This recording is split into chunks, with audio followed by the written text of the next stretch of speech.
क्या में पाकिस्तान जी तहरीक में भी हिस्सो वरितो। हू हुकूमत में हूंदे बि सिंध जे पाणी जे इशू ते सदाईं हिकु सुफ़नो रहियो आहे। अॼु बि जॾहिं साणस सिंध जे पाणी जी पचार कजे थी तॾहिं हू ग़मगीन थी वञे। भला तव्हांजो असेंबली में हुयो त सिंध जे कहिड़नि कहिड़नि मसइलनि ते तव्हां आवाज़ उथारियो? जेके तरक़ियाती कम आहिनि उन सभिनी ते तरक़ियाती कम करायासीं, वाहन नवां कढायासीं, नयूं नयूं शाखूं उहे करायूंसीं। हा, कालाबाग डैम ते ॻाल्हायो तव्हां? हा हा, तव्हां ॻाल्हायो कालाबाग? बिल्कुलु ज़ाहिर ज़रूर मां मुखालफ़त कई, ज़ाहिर ज़रूर असेंबली में बीही मुखालफ़त कई कालाबाग डैम जी। पोइ तव्हां वारे साथी कावड़िया कोन? हा, तव्हां वारा साथी कावड़िया कोन? उहे उन्हनि खे नाराज़गी कोन थी? नाराज़ी थियनि।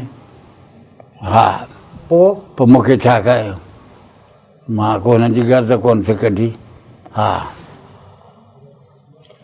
भला छा कजे जो सिंध जूं हालतूं बहितर थी सघनि?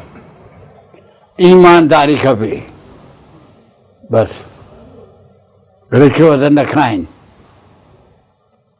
ईमानदारी में सभु ॻाल्हि अची वई, तव्हां पाण सम्झो था।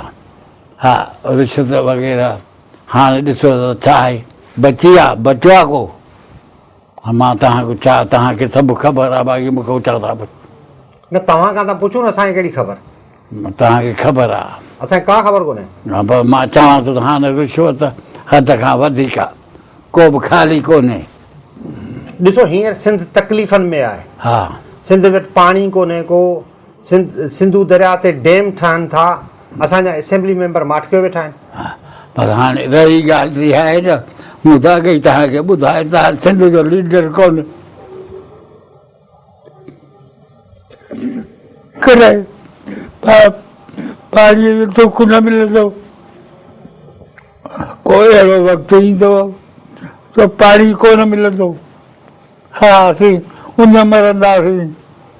सही ॻाल्हि में अहिड़ो को वक़्तु ईंदो, ॾिसिजो वे, छो त लीडर बि कोन आहियूं। हा हा, ख़ुदा मदद कंदो, ॿियो कोई कोन।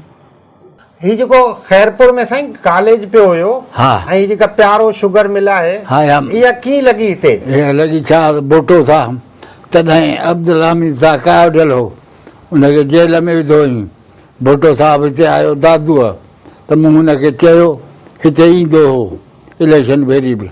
मूं चयो हाणे टाइम आहे असांजो, हाणे ख़ुदा तोखे हिन में नवाज़ियो आहे, असांखे प्यारे ॻोठ जी शुगर मिल बि ॾे ऐं कॉलेज।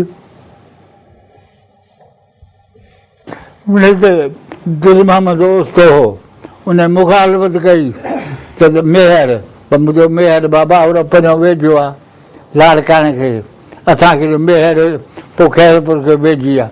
पोइ भुटे सां पाण पंहिंजे हथनि सां सही कई त न ख़ैरपुर, जेकी हाजी साहिबु चयो आहे। हाजी अमीर बख़्श जूनेजा जो चवणु आहे त हुन पंहिंजे पोयरनि खे बि उताक खे क़ाइमु रखणु ऐं महिमान मड़े जी आदर भाव करण जी वसियत करे छॾी आहे। संदसि ख़्यालु आहे त जेकॾहिं संदसि पोयर उताक खे संभालींदा त हू ज़िंदगी में कॾहिं बि ॾुखियो ॾींहुं न ॾिसंदा। हाणे तव्हांजो औलाद भला औलाद करे थो, उनखे चयल आहे तव्हांजो या तव्हां खां पोइ वरी? मां चयो त मान मुंहिंजे मरण खां पोइ न छॾिजो इहा ॻाल्हि।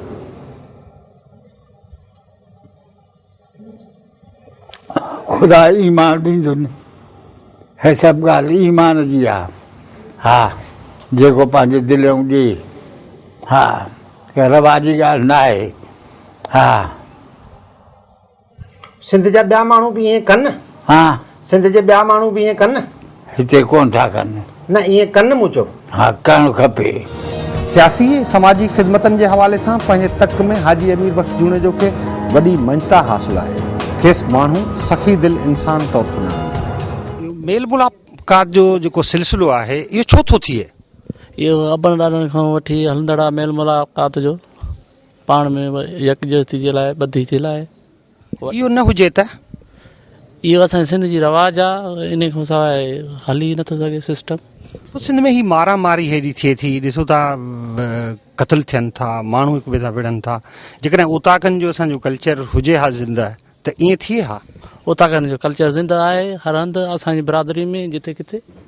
पोइ बि ही मतिलबु वधंदी थी वञे मारा मारी छो? इहो पढ़ाई जे लिहाज़ करे माण्हू अणपढ़ियल आहिनि, उन जे करे। उताकूं त माण्हुनि जी तरबियत कनि थियूं। बिल्कुलु कनि थियूं। माण्हू नंढ वॾाई सेखारीनि त भई नंढे जी इज़त कीअं कजे, वॾे जी इज़त कीअं कजे। पोइ बि असां वटां जेके इक़्तिदार आहिनि असांजा, उहे छॾाइजंदा पिया वञनि। इक़्तिदार त कोन था छॾाइजनि। तव्हांजो ख़्यालु आहे? न, सभिनी जो ख़्यालु आहे। अच्छा, तव्हांजे पाड़े में घणियूं उताकूं आहिनि हुते? तमामु घणियूं आहिनि, हर बिरादरी जूं हलनि थियूं पियूं। अञा ज़िंदा आहिनि उताकूं? बिल्कुलु, असांजो पंहिंजो आहे, ज़िंदा आहे। वॾनि ॾींहंनि ते माण्हू गॾु छो था थियनि? वॾनि हिक ॿिए सां हमदर्दी था कनि, हिक ॿिए सां मेल मुलाक़ात थिए थी, पुराणी रस्म। इहो कल्चर रहणु घुरिजे? बिल्कुलु रहणु घुरिजे, सिंध जो कल्चर आहे। शहरनि जो मुक़ाबिलो जेकॾहिं बहिराणियुनि सां कजे त बहिराणियूं छो सुठियूं लिखबियूं आहिनि? बहिराणियूं इन करे जो असां माण्हू महिमान नवाज़ आहियूं, ऐं जेकॾहिं को ॿाहिरियों माण्हू ईंदो त पहिरीं पुछा कंदो त बाबा हिते का बैठक को उताक को मानी खाइण जो कहिड़ी जाइ आहे, ऐं उनखे ॿुधाईंदा आहिनि त फलाणनि तव्हांखे मानी मिलंदी ऐं तव्हां हुते रही सघो था। ऐं असां माण्हू वरी ख़ुशि थींदा आहियूं, त जेकॾहिं असां वटि महिमान अचे थो त असां तमामु ख़ुशि थींदा आहियूं। इन में ख़र्च पखो त वॾो थो अचे माण्हू जो? जी बिल्कुलु, ख़र्चु अचे त हाणे उहो माण्हू महसूस ई नथो करे, अञा ख़ुशी महसूस थी थिए। अॼुकल्ह त ही माण्हू चवंदा गुरबत बि आहे, ही ॻाल्हि बि आहे, पोइ बि ही शयूं अञा बि हलनि थियूं। बसि बिल्कुलु हलंदी, छो त हिन में कुदरत जो बि जेको आहे सो राज़बो आहे, ऐं ख़ुदा ताला उनखे ओतिरो वधीक ॾिए पियो जेतिरो ख़र्चु करे पियो। अच्छा, इन जो मतिलबु इहो थियो त माण्हू जेको महिमानदारी करे थो उहो ख़ुदा खे राज़ी थो करे या ख़ुदा जी ख़िदमत थो करे? बिल्कुलु हिन में सभु कुझु अची वियो न। छो त बुखे खे खाराइण या कंहिंखे पाणी पियारण इहो वॾो सवाबु आहे। इहो बिल्कुलु जेको असांखे यकीन आहे हिन ॻाल्हि ते। हिननि उताकनि मां चवनि था ही यूनिवर्सिटियूं आहिनि, माण्हू हितां जेको ॿारु आहे बचो उहो सिखे थो, पिराए थो। छा थो पिराए? साईं इहो छा आहे त हिते असां वटि जेको माण्हू अचनि था, उन्हनि जा के फ़ैसिला था अचनि, के बिरादरुनि में फॾा फसाद थियनि था, उहे माण्हू वेही ॿुधनि था, उन मां सिखनि था त वाक़ई जेको आहे सो असांजी बिरादरी वारो तरीक़ेकार कहिड़ो आहे। ऐं असां वटि इन्हनि फ़ैसिलनि जे करे हिकिड़े 5 मिंटनि में हेॾो सारो मसइलो हल थी थो वञे। ऐं उहे मसइला कोर्टुनि में माण्हू लखे रुपया ख़र्च था कनि त बि उन्हनि जो मसइलो उते हल कोन थो थिए, ऐं हिते असां वटि जल्द थी थो वञे। इन करे तमामु असां वटि जेको आहे सुठियूं ॻाल्हियूं आहिनि। ॾिसो, साईं अमीर बख़्श जुनेजो साहिबु ज़मीदार आहे, MP बि रहियो आहे, MP ॿिया बि आहिनि, जागीरदार बि आहिनि, वॾेरा बि आहिनि। उन्हनि खे माण्हू बदशत ॻाल्हाइनि था त भई वॾेरनि जेको आहे सिंध जो नुक़सानु करे छॾियो, ही करे छॾियो। छा ख़्यालु आहे हिन बाबति? से छा आहे त उन में सभु त बराबरि कोन आहे न। बहरहाल जेकॾहिं चवण वारनि खे त केरु कोन थो रोके सघे, उन्हनि खे जेको आहे कोन रोके सघिबो। बाक़ी जेकॾहिं बेसिकली सुठाई आहे त उहा अक्सरत में जेको आहे ज़ाहिर थींदी, उहो त हाणे उन्हनि खे केरु चवंदो। हर वॾेरो जागीरदार या ज़मीदार माण्हू ईअं ई महिमानदारी माण्हुनि जी कंदो आहे या इहा गुण बि कंहिं कंहिं ख़ासि माण्हू में हूंदो आहे? कंहिं ख़ासि माण्हू में आहिनि, बिल्कुलु ख़ासि माण्हू में आहिनि, उहो सभु कंहिं में न आहिनि। सभु कंहिंजा पंहिंजा ख़्यालात आहिनि, को कहिड़े तरीक़े सां। बहरहाल हिते असांजे तरह में ज़िले लेवल ते खणी चइजे त हिते ॿी का अहिड़ी उताक कान्हे जिते जेको आहे महिमान जी बाक़ाइदा ख़िदमत थिए ऐं हर शइ हुनखे मिले ऐं हर टाइम ते मिले। ॾिसो, इहो त थी उताक ताईं जी, पर साईं जी ॻाल्हि ते आहे तूं पंहिंजो हर 4 महीना जेके गर्मी जा आहिनि सबील खानपुर वारे शहर ते लॻाए ऐं प्लस जेको आहे ईंदड़ वींदड़ खे चणा मुफ़्त में ॾे, इहा वॾी ॻाल्हि न आहे? बिल्कुलु वॾी ॻाल्हि आहे, बिल्कुलु वॾी ॻाल्हि आहे। उहो त आहे सदाईं हमेशह हलंदो रहे थो, इहो बंदि कोन थियो आहे। तव्हां बि ॾिठो आहे यार? बिल्कुलु, असां नंढड़े लाइ खणी ईंदड़ आहियूं, ॾिसण लाइ अचूं पिया।